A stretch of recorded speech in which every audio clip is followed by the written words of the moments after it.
একজন ফেরেশতা মানুষের পেশ ধরে ইব্রাহিম খলিলুল্লাহর কাছে আসলেন। ইব্রাহিম খলিল তিনি মরুভূমিতে ছাগল চড়াইতেছেন। ছাগল ফেরেশতা মানুষের বেশ ধরে পাশ দিয়া যান, আর তিনি আল্লাহর নামের জিকির করেন, সুবহানা দিল মুলকি ওয়াল মালাকুত যাল ইজ্জতি ওয়াল আজমতি ওয়াল কিবরিয়াই ওয়াল জাবারুত। এই জিকিরের আওয়াজটা শোনা মাত্রই ইব্রাহিম খলিলের অন্তরের মধ্যে ইশকের আগুন জ্বলে উঠল, কারণ তিনি তো ওই নামের পাগল। এই নামটা কে যেন নিতেছে, যেই নামের পাগল ইব্রাহিম, ওই নাম কে যেন নিয়ে যাচ্ছে, কে যেন এই নামটা জপতেছে। ইব্রাহিম খলিল লোকটার পিছনে পিছনে যায় দৌড় দিলেন। কে গো ভাই, তুমি কে? কি তোমার পরিচয়? এত সুন্দর করে আমার মালিকের নাম তুমি নিচ্ছ, কি তোমার পরিচয়? বলে আমার পরিচয় জানা দরকার নাই, আমার সময় কম, কি চাই আপনি বলেন। ইব্রাহিম খলিল বলেন, আবার আমার ওই মালিকের নাম তুমি যদি বলো, আমি এই যে তোমারে কদম জড়ায় ধরলাম, আরেকটা বার তুমি আমাকে আমার মাশূকের নাম তুমি শোনাও। ফেরেশতা মানুষ রূপী ফেরেশতা তখন বলেন, না আমি শোনাইতে পারি, শর্ত আছে। কয় কি শর্ত? শর্ত হলো তোমার ওই ছাগলের পালের অর্ধেক ছাগল আমাকে দিয়ে দিতে হবে, তাহলে আমি একবার আরেকবার এই নাম তোমার শোনাইতে পারি। ইব্রাহিম খলিল আল্লাহর এত পাগল, এত আশিক, তিনি বললেন ঠিক আছে, আমি তোমাকে অর্ধেক ছাগলের পাল তোমাকে দিয়ে দেব, বিনিময়ে তুমি আমাকে আরেকবার আমার মাশূকের নাম তুমি শোনাও। ফেরেশতা আরেকবার শোনাইলেন, সুবহানা দিল মুলকি ওয়াল মালাকুত যাল ইজ্জতি ওয়াল আজমতি ওয়াল কিবরিয়াই ওয়াল জাবারুত। অর্ধেক ছাগলের পাল দিয়ে দিলেন। ফেরেশতা চলে যেতে চান, মানুষ রূপী ফেরেশতা ইব্রাহিম খলিল যাইতে দেন না, আবার জড়ায় ধরলেন, না না আরেকবার আপনি আমাকে শোনান। ফেরেশতা বলে, শোনাইতে পারি, শর্ত হলো বাকি অর্ধেক ছাগলের পালটাও আমাকে দিয়ে দিতে হবে।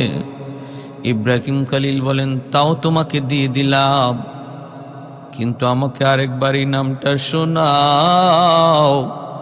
আমি যেই নামের পাগল, এই নামের যে আমি আশিক, আমি যেই নামের জন্য পাগল।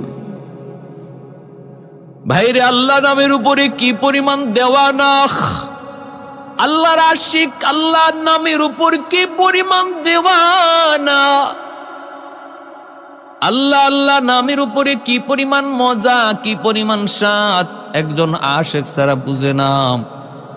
একজন আশিক ছাড়া কোনোদিন এই নামের মজার স্বাদ বুঝবে না। আল্লাহ আল্লাহ ক্যা মজাই নাম হে, अल्लाह अल्लाह आशिकों का काम है, अल्लाह अल्लाह क्या मज़ाई नाम है, अल्लाह अल्लाह आशिकों का काम है, अल्लाह अल्लाह मोमिनों का काम है। अहदुन लैसा कमिस्ली समदुन लैसा कफदली लिमनिल मुल्कु तुगु ई तो सजावार खुदाई। আল্লাহর পয়গম্বর বলে, আমি অর্ধেক ছাগল বাকি অর্ধেকটাও দিয়া দিব, বিনিময়ে আরেকবার আমার মাশূকের নাম তুমি শোনাও। ফেরেশতা আবার তার নাম শুনাইলেন, বাকি অর্ধেক ছাগলের পাল তিনি দিয়ে দিলেন। এরপরে দেখা যায় ফেরেশতা চলে যেতে চান, কিন্তু ইব্রাহিম খলিল তিনি তো যাইতে দেন না, আবার যা আটকায় দিলেন আর বলতেছেন, আমাকে আরেকবার শোনাও, আরেকবার আমার মাশূকের নাম শোনাও। ফেরেশতা বলে, এখন তুমি কি দিবা? কিছুই তো নাই, দিবা কি? আমি তো বদলা ছাড়া নাম বলি না, আমি তো কোনো বিনিময় ছাড়াই নাম শোনাই না, এখন কি দিবা? এখন কি দিবা? আল্লাহর খলিল তখন কান্দেন, চোখের পানি মুছেন আর বলেন, রে ভাই, তুমি যদি আরেকবার আমাকে আমার মাশউকের নাম শোনাও, আমি সারা জীবনের জন্য তোমার গোলাম হয়ে যাব। আহাদুল লাইসা কামিসলি সামাদুল লাইসা কাফাদলি লিমানিল মুলকু তুগুই তু সাজাওয়ার খুদাই তু খুদাওয়ান্দে ইয়ামিনি তু খুদাওয়ান্দে ইয়াসারি তু খুদাওয়ান্দে জমিনি তু খুদাওয়ান্দে সামাই তু রহিমি তু করিমি তু সামিঈ তু বসিরি তু মুইজ্জি তু মুযিল্লি তু মালিকিল আরশি বজাই বরি আজ খুরদন ও খুফতন বরি আজ তুহমতি মরদন বরি আজ বিমু বরি আজ বিমু উমিদি বরি আজ রঞ্জ বালাই। আল্লাহ রাব্বুল আলামিন বলতেছেন, আমার খলিল আমার কতটা উপযুক্ত আমার বন্ধু হওয়ার একটু পরীক্ষা করো। যখনই আল্লাহর খলিল বললেন, আরেকবার যদি আমার মাশউকের নাম শোনাও, তাহলে আমি সারা জীবনের জন্য তোমার গোলাম হয়ে যাব। সাথে সাথে মানুষ ফেরেশতা কয়ে, গো আল্লাহর বন্ধু, আল্লাহর খলিল, আমি মানুষ নই, আমি নূরের তৈরি ফেরেশতা। আমি এসেছিলাম আপনাকে একটু পরীক্ষা করার জন্য। কোন যোগ্যতার বলে আপনি আল্লাহর খলিল? একটু পরীক্ষা নেওয়ার জন্য আমি এসেছিলাম। আমার পরীক্ষা আপনি 100 পাস করেছেন, 100 পাস। অতএব আপনি যে আল্লাহর খলিল, আল্লাহ যে আপনার খলিল বানাইছে, বন্ধু বানাইছে, সেটা 100 যথাযথ। যে মানুষ একবার আল্লাহ নাম শোনার জন্য জীবনের জন্য গোলাম হয়ে যেতে চায়, গোলামের জিন্দেগি গ্রহণ করতে চায় শুধু একবার আল্লাহ নাম শোনার জন্য, সে যে আল্লাহর কতটা পাগল, কতটা দেওয়ানা বুঝতে আর বাকি নাই। এরপর আল্লাহ পাক কয়, বন্ধু খলিল ইব্রাহিম, আমি আল্লাহর সাথে বন্ধুত্ব করবা, দোস্তি করবা, নজরানা দেয়া লাগবে। এরপর আল্লাহ পাক একের পর এক নজরানা নিতেছেন। সন্তান জন্ম হয় না, বৃদ্ধ বয়সে আল্লাহ তারে সন্তান দিলেন, নাম হযরত ইসমাঈল আলাইহিস সালাম। ভাইরা বন্ধুরা, সন্তান জন্মের পরপরই আল্লাহ পাক রব্বুল আলামিন কয়, ইব্রাহিম, সন্তান ইসমাইলের মায়া বেশি না আমি আল্লাহর মায়া তোমার কাছে বেশি?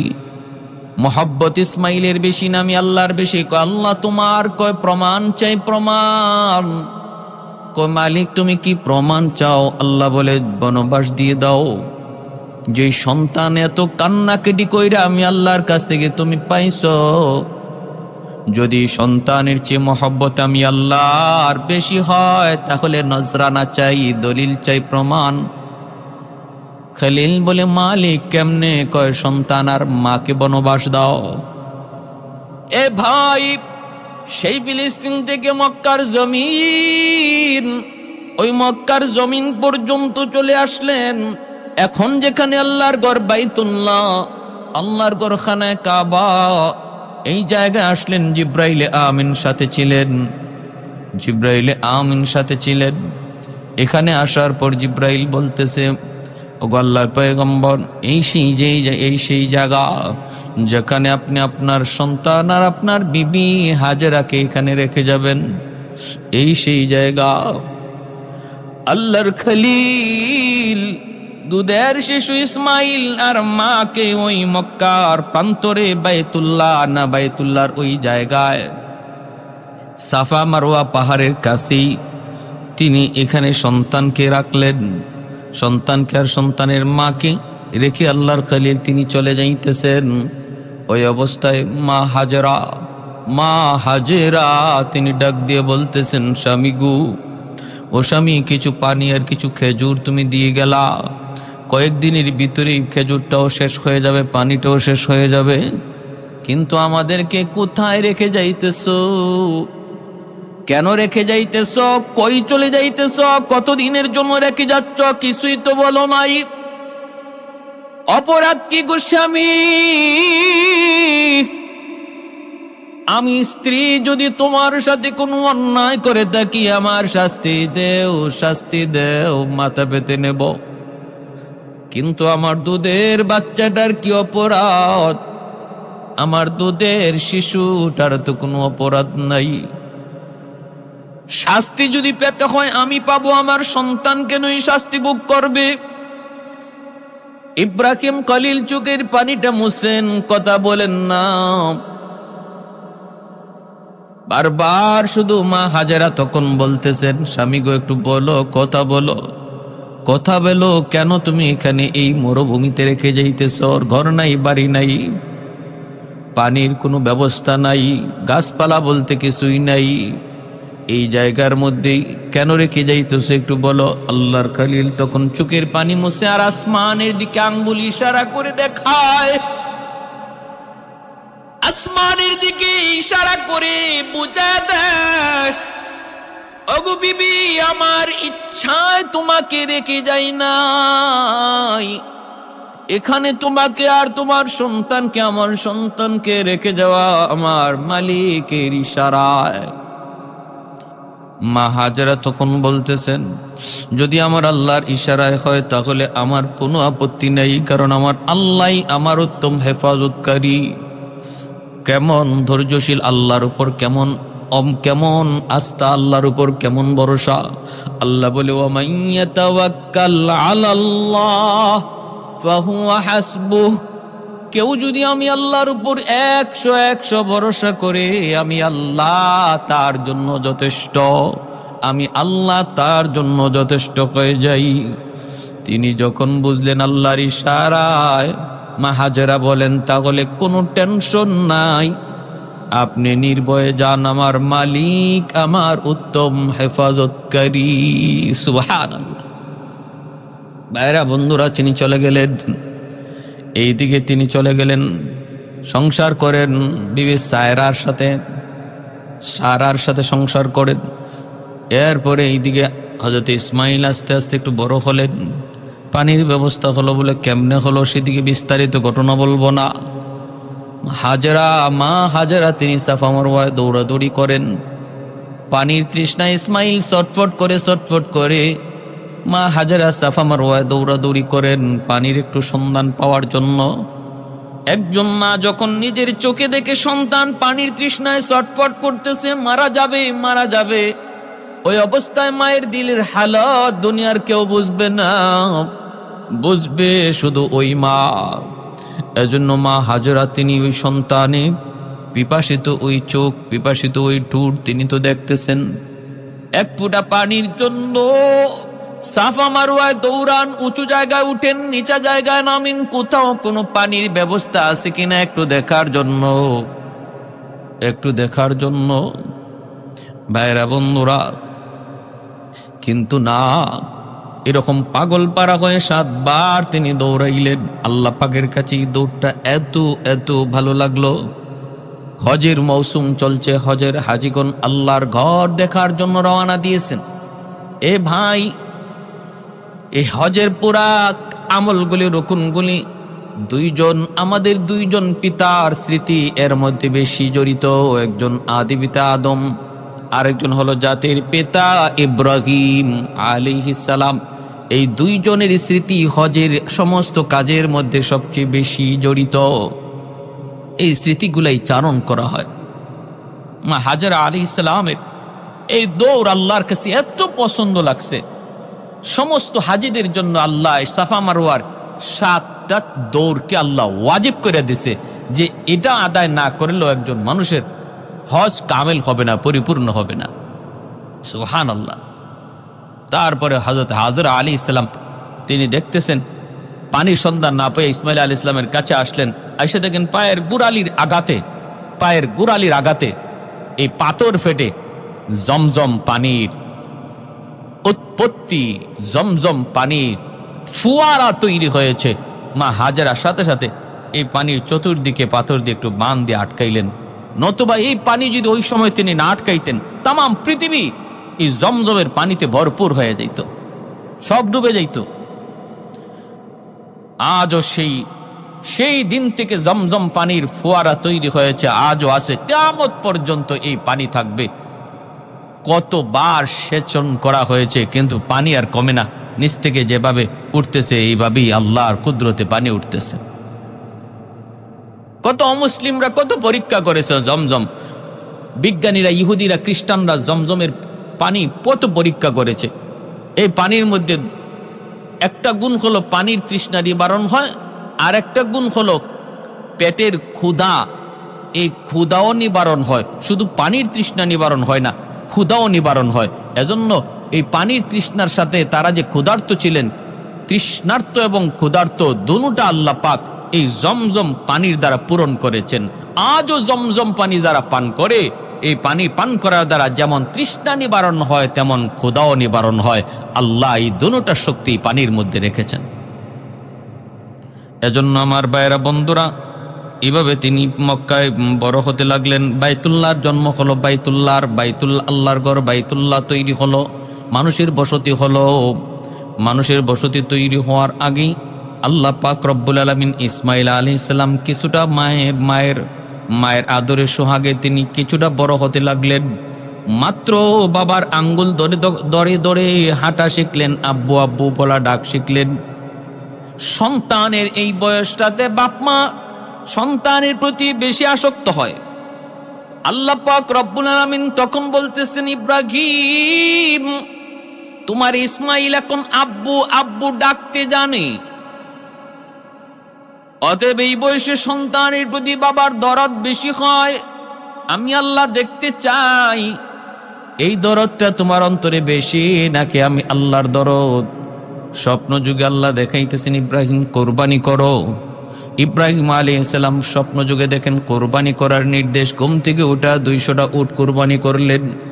আবার স্বপ্নে দেখেন ইব্রাহিম কোরবানি করো, আবারও তিনি 200টা উট কোরবানি করলেন।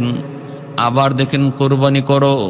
ও ইব্রাহিম, তোমার কাছে সবচেয়ে প্রিয় বস্তুটা কোরবানি করো। এইবার ঘুম থেকে উঠে চিন্তায় পড়ে গেলেন, প্রিয় বস্তু, আমার কাছে সবচেয়ে প্রিয় বস্তু হলো আমার সন্তান ইসমাইল। আল্লাহ তো আমার কাছে আবারও পরীক্ষা চায়, বন্ধুত্বের পরীক্ষা চায়। সন্তান কোরবানি। সারার সাথে পরামর্শ করলেন। বিবি সারা বলেন, আপনি আল্লাহর হুকুম কার্যকর করুন। রওনা দিয়ে দিলেন মক্কায়। সেই তিনি বিবি হাজেরাকে বলতেছেন, বিবি গো, ও বিবি, আমার সন্তান ইসমাইলকে তুমি একটু সাজায় গোজায় দাও, এক জায়গায় বেড়াইতে যাব, মেহমানদারি করতে যাব। হাজেরা তিনি সাজায় গুজায়া বাবার সাথে দিয়ে দিলেন। মা হাজেরা তিনিও খুব খুশি, আমার সন্তানকে আমার স্বামী এত আদর করতেছেন, এত মায়া বরে ডাইকা তিনি কোথাও নিয়ে যাবেন মেহমানদারিতে, বেড়াইতে।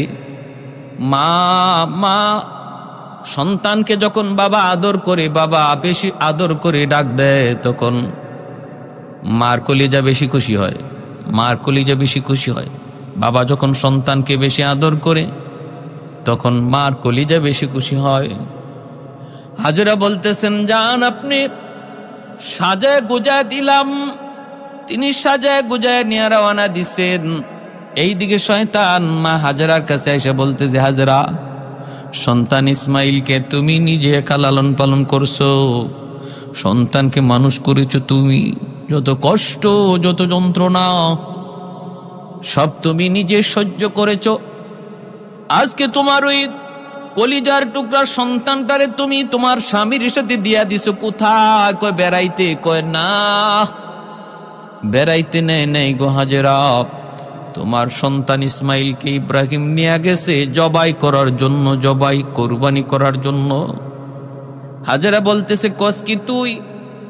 বাবা কোনোদিন সন্তানকে জবাই করবে? কয় হ, করবে। হাজেরা বলেন, অসম্ভব, আমি বিশ্বাস করি না। শয়তান বলে, করবে। কয় না, বিশ্বাস করি না। এমনি শয়তানে কয়, আল্লাহর হুকুমে। তখনই মা হাজেরা বলে, তাহলে তুই ইবলিস, আমার আল্লাহর হুকুমে যদি এটা হয়ে থাকে আমি তো নিষেধ করবই না, বরং আমি আরো সুন্দর করে সাজায় গুজায় দেব। যদি আমার আল্লাহ চান আমার সন্তান ইসমাইলের কোরবানি, তাহলে আমার কোনো আপত্তি নাই। আর তুই যাই আমারে বাধা দিচ্ছ, নিঃসন্দেহে তুই হলে ইবলিস। মা হাজেরার কাছে শয়তান পারে নাই, দৌড়ে গেল ইসমাইলের কাছে, যায় বলতেছে ইসমাইল কই যাস? কয় আব্বার সাথে যাই বেড়াইতে। কয় না বেড়াইতে না, তোর বাবা তোর জবাই করতে নিতেছে, জবাই করতে নিতেছে। কয় কেমন করে এটা সম্ভব? কয় না আল্লাহর হুকুমে। তখন কয় আল্লাহর হুকুমে যদি হয় তাহলে আপত্তি কিসের? আপত্তি কিসের? শয়তান এই কথা যখন এইভাবে ওয়াসওয়াসা দেয়, ইসমাইল আলাইহিস সালাম বাবা ইব্রাহিমকে বলে দিলেন, আব্বা কে যেন আমারে কি কয়? কি কইতেছে? কয় আপনি বুঝে আমারে জবাই করতে নিতেছেন। ইব্রাহিম আলাইহিস সালাম বুঝে ফেলছেন এটা শয়তানের কারসাজি। তিনি বলেন, বাবা 7টা পাথর দিয়ে ওরে ঢিল মার, ওরে ঢিল মার, ও হলো ইবলিস। ইসমাইল আলাইহিস সালাম 7টা পাথর দিয়ে ঢিল মারলেন, শয়তান আগুনে পুড়ে গেল, চলে গেল। সেই ঢিল মারার স্মৃতি আল্লাহ পাক এখনো জামারাতে আল্লাহ পাক কিয়ামত পর্যন্ত সেই স্মৃতি আল্লাহ ধরে রাখছে। হাজিদেরকে আল্লাহ বইলা দিছে, হাজিরা হজ করতে যাবা, আমার ইসমাইল যেইভাবে ইবলিসের ঢিল মেরেছিল 7 বার, তোমরাও যদি 7 বার ইবলিসের ঢিল না মারো, হজ আমি আল্লাহর কাছে কবুল হবে না। আমি আল্লাহর কাছে বড় পছন্দ লাগছি।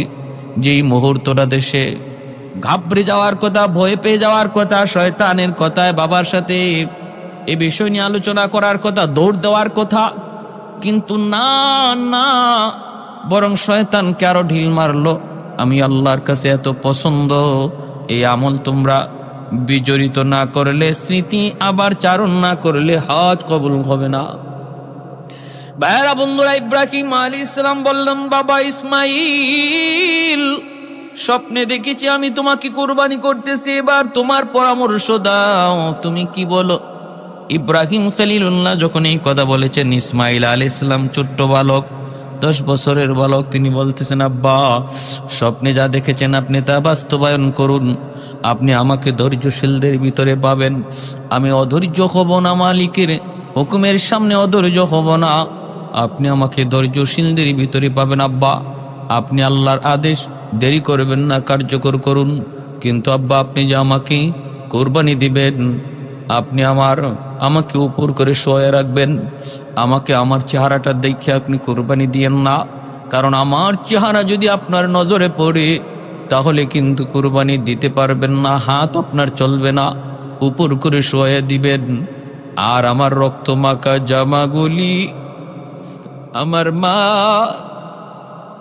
হাজেরার কাছে রক্ত মাখা জামাগুলি পৌঁছে দিয়েন, কারণ বাবা গো, আমি তোমার আদর, মায়ের আদর, দুটা আদর আমার মার কাছে পাইছি।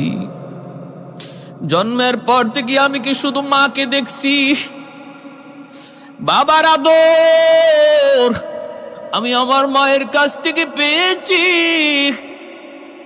আদব শিক্ষা আমি আমার আম্মার কাছ থেকে শিখেছি। আমি ছিলাম আমার মায়ের চোখের শীতল। এজন্য আব্বা কোরবানির পর আমার রক্তমাখা জামাটা আম্মার কাছে পৌঁছে দিন, মা কিছুটা সান্ত্বনা পাবে। ইব্রাহিম আলাইহিস সালাম তিনি এবার শোয়াইলেন, শোয়া তিনি সন্তান ইসমাইলকে উপর করে শোয়াইলেন, ছুরি চালাবেন, কিন্তু দেখা যায় ছুরি চালাইতে পারেন না। ইসমাইল আলাইহিস সালাম নিজ থেকে বলতেছেন, আব্বা এখনো তোমার হাত কাঁপতেছে, ছুরি চলবে না। বাবা তুমি তোমার চোখটাও বেঁধে ফেলো, কারণ তুমি তোমার নিজের চোখে সন্তানের কুরবানির দৃশ্য দেখলে কুরবানি হবে না, করতে পারবা না, নিজের চোখটাও বেঁধে ফেলো। ইব্রাহিম আলাইহিস সালামকে ইসমাইল এই পরামর্শ দিলেন। ইব্রাহিম আলাইহিস সালাম নিজের চোখটাও তিনি বেঁধে ফেললেন, তারপরে ছুরি চালাইতে শুরু করলেন। ভাইরা বন্ধুরা, ছুরি চালাইতে শুরু করলেন। আল্লাহ পাক রব্বুল আলামিন উপর থেকে দেখতেছেন, আল্লাহ পাক ফেরেশতারা দেখতেছেন আর বলতেছেন, মালিক তুমি এই কি প্রেমের খেলা শুরু করেছো? তুমি আজকের কি খেলা শুরু করেছো? এই তোমার কুদরতের কেমন খেলা? ও আল্লাহ, আমাদের আর কোনো প্রশ্ন নাই ইব্রাহিম কেমন করে তোমার বন্ধু হলো, আমাদের আর কোনো প্রশ্ন নাই, তুমি এই কুদরতি খেলা বন্ধ করো। আল্লাহ তুমি বন্ধ করো। রব্বুল আলামিন বলতেছেন একটু দেখ না কই যায়, কোথায় পর্যন্ত যায় পৌঁছে আমার ইব্রাহিম ইসমাইল। যখন ছুরি চালাইয়া দিলেন, নিঃসন্দেহে এইবার ছুরি চালাইলেন, আল্লাহ পাক রব্বুল আলামিন সাথে সাথে জিব্রাইলকে বলেন, জিব্রাইল আমার ইব্রাহিম ছুরি চালাইয়া দিছে, এই যে ছুরি যাইতেছে ইসমাইলের গলায় লাগবে। এর জিব্রাইল, ওই ছুরি ইসমাইলের গলায় যাওয়ার আগে আগে তুমি জান্নাতি দুম্বা ইব্রাহিমের ছুরির নিচে শোয়া দাও আর আমার ইসমাইলকে সরায় দাও। জিব্রাইল আলাইহিস সালাম বলেন, পৃথিবীতে 3টার সময় আমার যাইতে সবচেয়ে অনেক অনেক অনেক কষ্ট হয়েছে। আমার যত শক্তি ছিল সমস্ত শক্তি ব্যয় করে পৃথিবীতে 3টার সময় আমি আগমন করেছি। এই 3টা আগমনের কথা আমার মনে থাকবে। একটা হলো যখন ইব্রাহিম ছুরি চালায়, আমি দেখতেছি ইব্রাহিমের ছুরিও চলে, আমি জিব্রাইল নিজেও চলতেছি। সূর্য চলে আমিও চলি, সূর্য চলে আমিও চলি, সূর্য চলে আমিও নামি, সূর্য চলে আমিও নামি। আমার 600 ডানা একসাথে আমি ব্যবহার করলাম। একসাথে ব্যবহার করার দ্বারা ইব্রাহিমের সূর্য চলতেছে আমিও নামতেছি। গলায় লাগার আগে আগে আল্লাহর রহমতে আমি দুম্বা জান্নাতি দুম্বা আইনা ইসমাইলের সরাইয়া জান্নাতি দুম্বা শোয়া দিছি। ইব্রাহিম বিন্দু পরিমাণ কিছু টের পান নাই। তিনি তো ছুরি চালায়া দিছেন, গজ গজ করে গলা কাটলো, ফিনকি দিয়া রক্ত বের হলো। আল্লাহু আকবার কইয়া তিনি কুরবানি করে ফেললেন। এরপরে তিনি তো নিশ্চিত আমার ইসমাইল কুরবানি হয়ে গেছে, কোরবানি হয়ে গেছে। রক্ত পড়ার দৃশ্য, গলা কাটার মতো গলা কাটার আওয়াজ তিনি শুনতে পাইলেন। এবার আল্লাহর শুকরিয়া আদায় করে তিনি যখন চোখটা খুললেন, খুইলা যখন নিচের দিকে তাকাইলেন, তাকায়া দেখেন আল্লাহু আকবার, আল্লাহু আকবার, নিচে তো ইসমাইল নাই, নিচে কোরবানি হয়ে গেছে একটা জান্নাতি দুম্বা, আর পাশে শুয়ে আছে ইসমাইল। তিনি বিশ্বাস করতে পারতেছেন না, চোখটা আবার কসলাইতেছেন, চোখটা আবার এরকম ভাবে কি করলেন, একটু মনে করলেন চোখটা মনে হয় ঝাপসা। তারপরে আবার তাকে দেখেন ঘটনা সত্য, নিচে হলো একটা দুম্বা, পাশে দাঁড়ায় আছে ইসমাইল। হযরত ইসমাইল আলাইহিস সালাম দৌড় দিয়া বাবাকে জড়ায় ধরে তিনি আল্লাহর শুকরিয়া আদায় করে কাঁদতেছেন। আর ওই অবস্থায় জিব্রাইল আমিন বলতেছে, নবী গো, আপনার কোরবানি আল্লাহর দরবারে কবুল হয়ে গেছে। উদ্দেশ্য তো কোরবানি ছিল না, উদ্দেশ্য ছিল আপনার দিলের হালত জানা। আল্লাহ পাক এই জায়গায় জান্নাতি দুম্বা কোরবানি দিয়ে আপনার কোরবানি আল্লাহ কবুল করে নিছে। যেন ইসমাইলে কোরবানি হয়েছে, আপনি যেমন ইসমাইলকেই কোরবানি দিয়েছেন, বিন্দু পরিমাণে এতে কোনো সন্দেহ নাই। বা সাথে সাথে বাপ বেটা দুজনে 2 রাকাত শুকরিয়ার নামাজ পড়লেন। এজন্যই আমরা ঈদুল আজহার দিন 2 রাকাত শুকরিয়াতান ঈদুল আজহার নামাজ পড়ি। এটা হলো শুকরিয়াতান আল্লাহ পাক রব্বুল আলামিন জিলহজ মাসের 10 তারিখ এই ঈদুল আজহার অনেক দাম, অনেক ফজিলত। 10 তারিখ হলো কুরবানি, 9 তারিখ হলো আরাফা। 9 তারিখ কি? আরাফা। আল্লাহু আকবার। এই জিলহজ মাসের 1 তারিখ থেকে নিয়ে 10 তারিখ পর্যন্ত আল্লাহর কাছে খুব দামি এই 10টা দিন। ওয়াল ফজরি ওয়া লায়ালিন আশ ওয়াশ শাফঈ ওয়াল ওয়াতর ওয়াল ফজরি ওয়া লায়ালিন আশ। ওই যে 10টা রাতের কসম আল্লাহ সূরা ফজরে খেলেন। মুফাসসিরিন কেরাম বলছেন এই 10টা রাত হলো এই জিলহজ মাসের এই 10 দিনের 10 রাত। কেউ যদি এই 10 রাতে ইবাদত করে সে সবে কদরের সমান সওয়াব পাবে। জিলহজ মাস ঢোকা মাত্রই আমাদের কিছু আমল আছে সুন্নত। 1 নাম্বার হলো যে জিলহজ মাস ঢোকার আগে আগেই আমাদের শরীরের অতিরিক্ত পশম, নখ, চুল, অতিরিক্ত পশম পরিষ্কার করে নিব। জিলহজ মাস ঢোকা মাত্রই নখ না কাটা, চুল না কাটা, অতিরিক্ত পশম না কাটা, এগুলা হলো সুন্নত। কেন? কারণ এই জিলহজ মাসের 1 তারিখ থেকে নিয়ে 10 তারিখের এই 10 দিন পরে 10 তারিখে কোরবানির যে এক প্রেমের লীলা খেলা, এশকের এক লীলা খেলা, আশিকার মাশুকের যে এক অগ্নি পরীক্ষা, ওই অগ্নি পরীক্ষার স্মরণ 1 তারিখ থেকে করা হচ্ছে। একজন আশিক যখন সে তার এশকের আগুন, একজন আশিক যখন তার মাশুকের জন্য এতটাই দেওয়ানা হয়ে যায়, নিজেকে পর্যন্ত হারায় যায়, নিজেকে চেনে না, তখন তার চুল কাটার কথা আর কখন ইয়াদ থাকবে, মুছ কাটার কথা কখন ইয়াদ থাকবে? একজন সত্যিকারের আশেক তার মাথার চুলের খবর থাকে না, একজন সত্যিকারের আশেকের তার নখের খবর থাকে না, একজন সত্যিকারের আশেক অতিরিক্ত পশমের কোনো খবর থাকে না, সে তো একজনের পাগল। আল্লাহ পাক রব্বুল আলামিন ওই কুরবানির মধ্যে ইব্রাহিম আলাইহিস সালাম যে কি পরিমাণ আল্লাহর আশিক ছিলেন, যে এশকের কারণে সন্তান, কলিজার টুকরা সন্তানকে আল্লাহর মহব্বতের সামনে কোরবানি দিয়ে দিচ্ছেন, সেই কথা স্মরণ করার জন্য একজন আশিকের নমুনা হওয়া জিলহজ মাস ঢোকা মাত্র, এটা মায়ার নবীর বহুত বড় এক সুন্নত। এজন্য জিলহজ মাস ঢোকা মাত্রই নখ কাটা, চুল কাটা, অতিরিক্ত পশম কাটা থেকে বিরত থাকা, এটা নবীর এক সুন্নত। আর 9 তারিখে রোজা রাখা, 9 তারিখে কেউ যদি রোজা রাখে, অর্থাৎ আরাফার দিন, এই তো আর কয়েকদিন, আগামীকাল থেকে জিলহজ মাস ঢুকতেছে, 9 তারিখে যদি কেউ আমরা রোজা রাখি, তাহলে আল্লাহর নবী রহমতের নবী বলেন তার 1 বছরের পিছনের গুনাহ মাফ, সামনের 1 বছরের গুনাহ আল্লাহ তার মাফ করে দেন।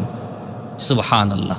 প্যারে হাজিরিন, আল্লাহ পাক আমাদের সবাইকে এই আমলগুলা করার তৌফিক দান করুন।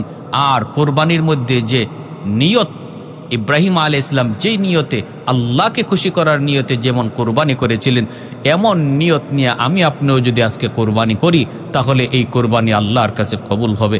আর যদি আমার আপনার গোশত খাওয়ার নিয়ত থাকে, আমার আপনার যদি টাকার মধ্যে ভেজাল টাকা থাকে, হারাম থাকে, তাহলে কোরবানি কবুল হবে না। কোরবানি কবুল হওয়ার জন্য শর্ত হলো 2টা। এক হলো পয়সাটা হতে হবে হালাল, একদম নির্ভেজাল। আরেক হলো নিয়তটা হতে হবে সহি, শুধু আল্লাহকে খুশি করা।